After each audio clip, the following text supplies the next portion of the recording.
নমস্কার। আজকে আমি দাবা খেলাতে ৪ চালে চেকমেট কিভাবে হয় সেটা দেখাবো। অনেকে জানেন এই খেলাটা। আর যারা জানেন না তাদের উদ্দেশ্য করেই আমি এই খেলাটি দেখাবো।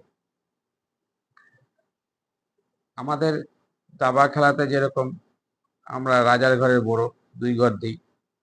আমরা থিওরি করতে গেলে এটাকে বলি E4। উনি ২ ঘর দিয়েছে E5 দেওয়ার পর তখন একটা পিস পোস্টিং সেটা C4।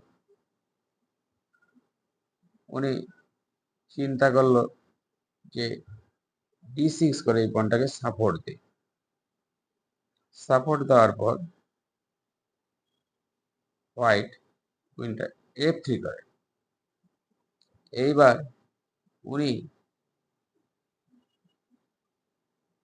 একটা পিস ডেভেলপ করেছে নাইট C6, কিন্তু এই খেলাটা ভুল চাল দিয়েছে। আপনাদের 10 সেকেন্ড সময় দিচ্ছি, কারা কারা এই চেকমেটটি দেখেছেন। 1, 2, 3, 4, 5, 6, 7, 8, 9, 10। যারা যারা চেকমেটটি দেখেছেন তাদের জন্য আমার শুভেচ্ছা রইল। আর যারা দেখতে পারেননি বা জানেন না তাদের উদ্দেশ্যে আমি চেকমেটটি দেখাচ্ছি। Queen into F7 checkmate. নমস্কার।